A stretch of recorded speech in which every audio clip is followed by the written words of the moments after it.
everyone, welcome back to another video, and if you're new to my channel, hi, I'm Nandria. Thank you for stopping by. As you guys can tell by the title of this video, I will be discussing CVs and resumes.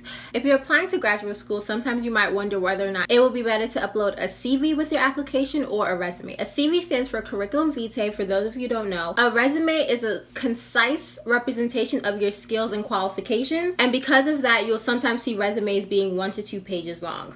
Versus a CV, it's a full history of your academic credentials. So if you have looked up sometimes on Google you can find CVs, but if you have looked up CVs, you can say it can be from anywhere between 5 pages to 40 pages. So CVs are much longer and more in-depth than resumes are. So that's why when you are applying for graduate school applications, it is better to upload a CV rather than a resume. So with that being said, I'm going to show you guys my resume that I had when I was in undergrad, and this is what I was going to use to apply to grad school. Thank God I had mentors that advised me not to.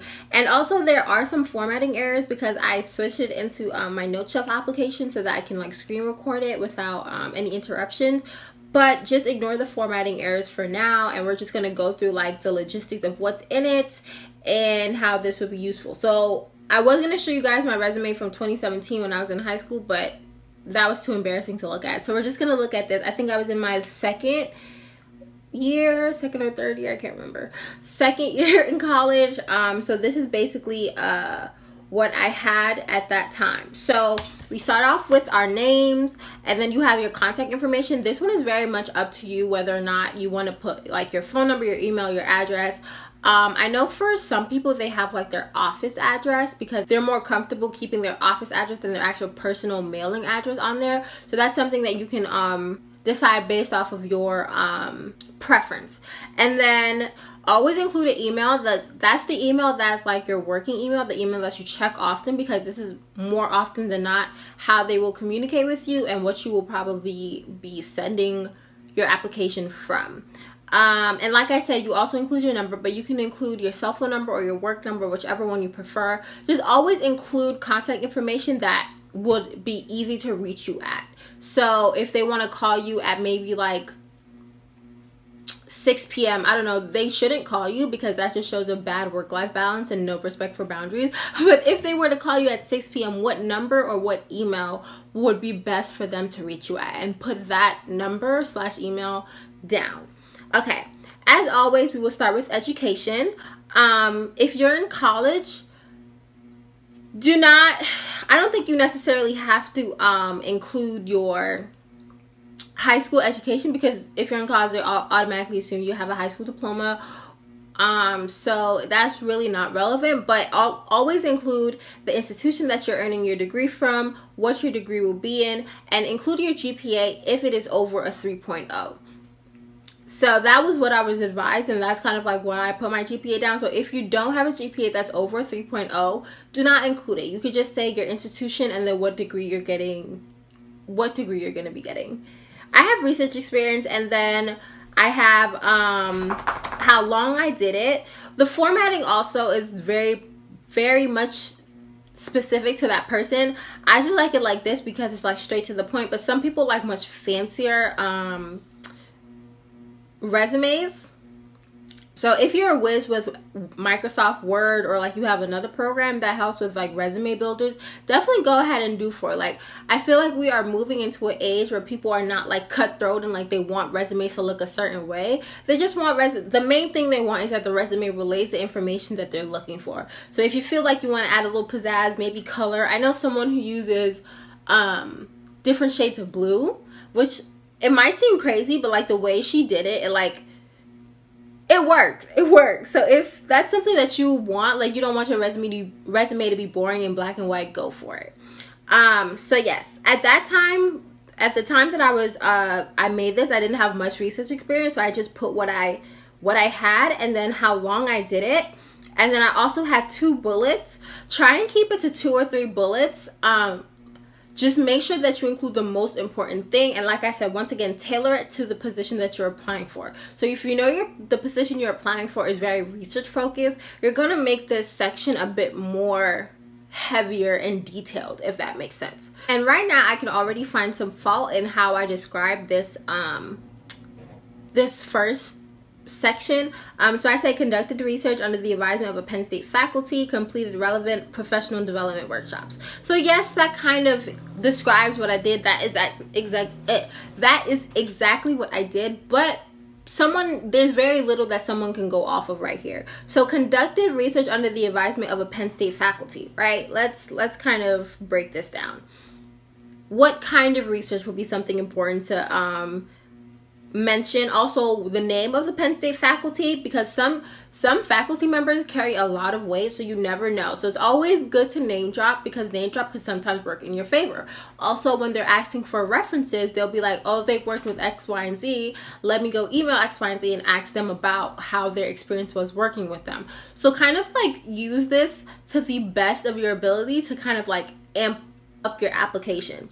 And also completed relevant professional development workshops. What were those workshops about? What did you learn from those workshops? Did you build up any skills? Did you, like, if you say completed networking or completed writing workshops, like writing workshops to help better whatever XYZ, stuff like that. So kind of like be specific when you're doing the description portion of the resume.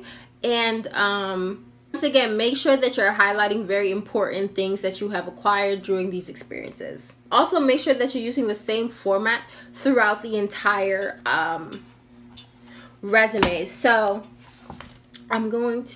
so you see how University Park, PA, and then that's kind of like just like that. Make sure that's the same thing that's going to be there throughout the entire resume. That's basically what I mean by have the same formatting. Ooh, why is this acting like that? Have the same formatting throughout. And then also, if you look right here, we have the same formatting. Ooh. Well, that one's kind of wonky because of the formatting. So like here and here. So we have the this right here. Let's say it's the department, and then this right here is the position. So we have the department, and then we have the position. And ignore my handwriting because I'm just like doing whatever right now, just to kind of like get you guys the gist. But we have the department. It's definitely not department. I just can't find the word right now. And then we have the position. So we have the location, and then we have length of time in that position. This one is the location, length of time. So you see, make sure that is consistent throughout. And also you see how you have, because it's starting to get messy. This is kind of why I wanted it in Note Shelf as well, instead of just having you guys look at the regular file, so that I can kind of like annotate and do this. But also you see how these are bolded and underlined, bolded and underlined, bolded and underlined. Make sure you keep that throughout. So this one I had an e-board position in the Caribbean Student Association. I was the Education and Community Service Coordinator. I said educate the Penn State community about the current status of the Caribbean islands, develop volunteer opportunities for organization members. That is okay. So this right here is not something that is supposed to be like super in-depth, because like I'm saying, this, yes, they want to see leadership experience, but they don't really want to go in depth in that, because they can probably like figure it out. It's more things like research experience, and then maybe work experience, and then activities and words is what is what a resume will more likely build on. So when you're describing these things, you can go detail, but I don't suggest going past 2 bullets. Like, if you can't describe what you did in 2 bullets, work it into a more in-depth section. It probably won't be able to go on research experience, but like work it into a section that's going to be like, this is going to be vital to this position, and this experience has helped me gain the skills and the tools necessary to be successful in this position. You know, work it so that you can what am I doing? Work it so that you can highlight very important things that you would need. So then we continue having like all these, this right here, this is not even a leadership experience. This is more like volunteering. Also be mindful of that what you're putting in that section is actually, it actually belongs in that section. So this right here, I should have probably had like a volunteering section, but like I said, this was back in my days. I'm not proud of this. But yes, we move. And then let's go down to work experience. This work experience, it has nothing to do with the position that I'm applying for. So I have, oh my goodness, I have one bullet that accurately describes everything that I did in that work experience. You can see from right here, you can see that I'm a multitasker. You can see that I'm responsible because I had a lot of responsibilities to do. And I carried it out effectively, because you can say like I'm still working in that position, you know, things like that. You really don't have to like go too in depth, because like if you have an accurate description, accurate and what's the word I'm looking for? Detailed description, you really don't have to have more than 2 bullets. Also, I learned a tip that if you really want to be recognized by like the person that's doing like the hiring of jobs, what you can do is you can go into the job description and take out some of those action words and paste it into your resume. So when you're doing those little what are they called? The little description bullet points, oh my goodness, that's what I've been talking about for the past like 3 minutes. When you're doing those little descriptions, add those action verbs and stuff that they have in the job description, because when they're putting the resumes in the system, they have like a, I don't know if it's an algorithm or something, so they look for those same words that are in the job descriptions in the resumes that are uploaded into the system. So that's kind of another hack. And then at the bottom of my resume, I have my activities and awards. So something like this will definitely go in the end, because it's like, this is showing that you were acknowledged for certain things. It also is a kind of name drop thing too, where it's like you can mention like well-renowned scholarships that you have gotten, or grants or stuff like that.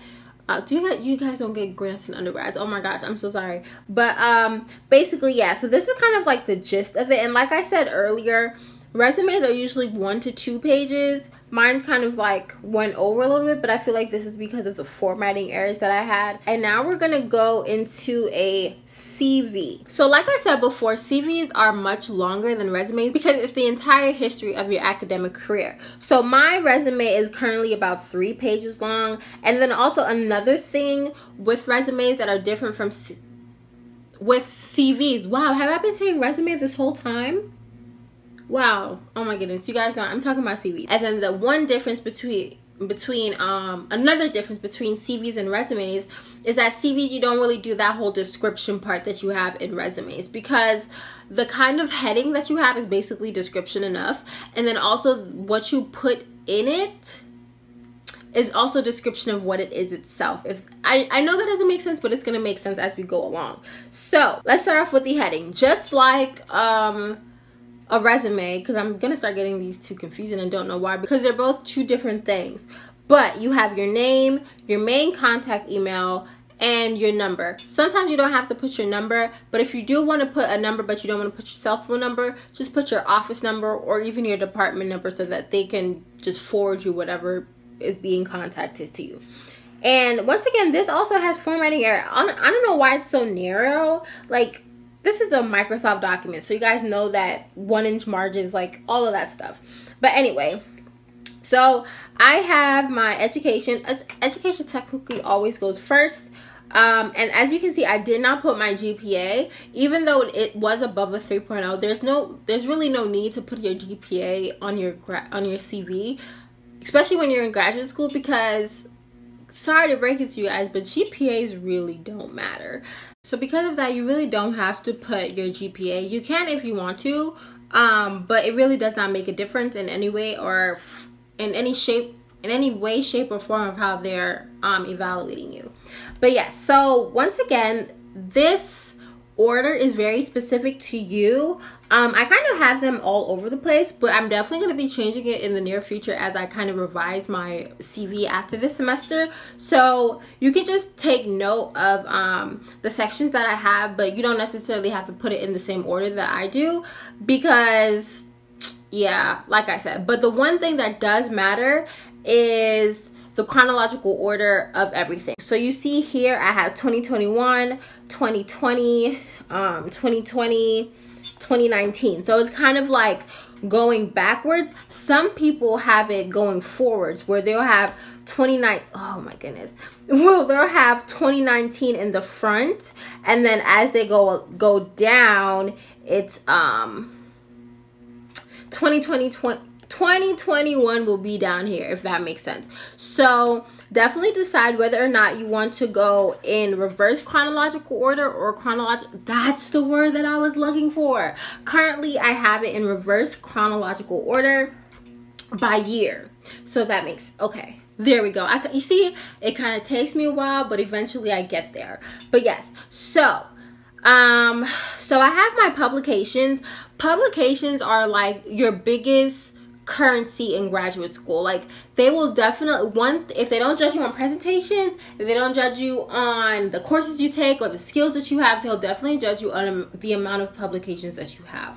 So I feel like if you do want to like put your best foot forward, put publications at the top, and make sure that this is at the top if you do have a lot. See, I only have one, and it's not like a published publication, it's in press. So this really would worth nothing. This would be worth nothing. So if I really wanted to, I could put this all the way at the bottom of my CV, where it's like I have something I'm working on, but it's not like an actual published paper, if that makes sense. But yeah, I just have it in the top because when I was doing this, I was just kind of like getting everything off my head, and that was the first thing that came to mind. Okay, next I have presentations. So always, it's good to list every single presentation that you have done, but the best presentation comes when you're like first author or first presenter or sole presenter or something like that. As you can see, I have my name bolded, and that's because there's like a bunch of other names. Like a bunch of other names. So this is just to highlight what position you were. So I was like the main or sole presenter in these presentations, so that's why I kind of bolded it, and that they can also see that it is in the first position. And then remember when I said you don't have to do the like description bullets because the things describe themselves? Well, look at this one. This one says, let's backtrack. It's in the presentation section, so you know it's a presentation. And then you have when the presentation was. Then you have what the presentation was about, and this is a very long title, so please excuse me. Then you have what kind of presentation it was. This one was a poster presentation. And then you have, it's not moving. Then you have where the presentation was and what specific conference it was in. Basically, they're describing themselves. If you kind of like look at how it is formatted, and this is like the general formatting of how you would do like presentation specifically, I guess. I don't know. So basically describe itself, so you really don't have to like put the bullet points. Like, what bullet points would you even put? Like, you would put the title, you would put where it was, you would put when it was, like stuff like that. So you really don't have to do that, and that's because each kind of like some addition to your CV will describe itself. Okay, and then after that I have awards and honors. I also have this in reverse chronological order because remember I said if you stick with the same formatting through the entire piece. So if you have reverse chronological order in one section, make sure that formatting is throughout the entire throughout all the rest of the sections. So I have this what was this thing I got in 2020 and then goes all the way down to 2019. I do have some more that I need to add. I keep forgetting to add those. Anyway, and then I have research experience. So if you look, these are from 2019 and I started grad school in 2020. It is okay to have undergraduate experiences on your CV even when you're in grad school, because like I said, this is a full history of your entire academic career. So also being that I'm only in my second year of grad school, there really isn't much that I could add if I didn't have my undergraduate experience. So don't be afraid to have undergraduate experience on your CV in grad school. I know people who are like 20 plus years in their academic career and still have stuff from their undergrad in it, because it's also kind of showing you the foundation of where you are and then how you've built or how you've progressed since then. Okay, and then I have teaching experience. Also, these are both from undergrad, but in my program you are a TA for labs, and then eventually you teach your own lecture course, so that's going to go into like teaching experience. And then also that is probably going to move up well beyond like awards and honors, because like I said, I'm trying to go outside of academia, so it's good to show them that I have skills outside of research that could probably be beneficial for the position that I'm applying for. And then, so service is something that is very respected in graduate school. So I had a lot of service, but I was advised to kind of like split it up so that they can see what different types of service I did. So I split mine into university service and community service. So university service is basically like things that I volunteer and like contribute my time to that is specifically within FSU. And then community service is stuff that I do in like neighborhood as a whole, like outside of the university.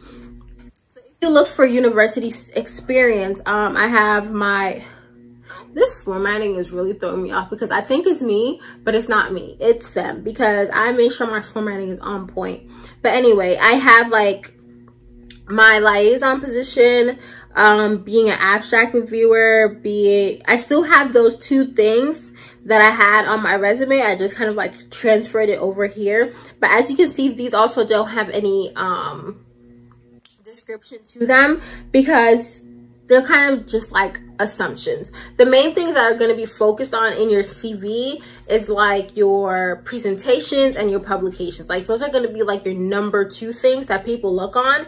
And then also kind of like your skills. And then I don't have a section there yet because I haven't gotten there yet, but like what kind of grants that you have received or what kind of funding opportunities that you've gotten. So then after my service, I do have some certifications that I have. All of these I got in undergrad. I don't really know what other certification I can get now unless I like get certified in a statistics course or something like that. I don't really know. I don't really care. I feel like I'm probably just gonna leave it at that. And then for core skills, I basically just have stat programs that I can maneuver around.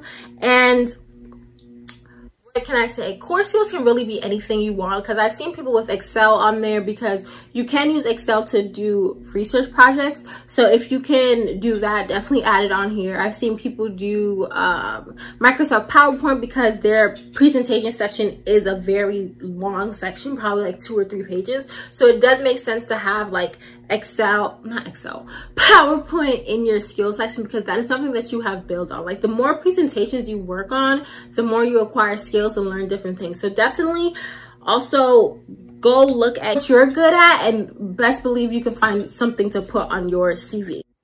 So that is the end of the video. I hope this was very helpful. I know a lot of people sometimes get stuck between deciding between CV or resume, so I hope I highlighted some things within both that will help you make your decision. If you enjoyed watching this video, don't forget to give this video a thumbs up, and also comment any other tips or tricks you're looking for while you're going through this graduate school journey. And I will see you guys in the next video.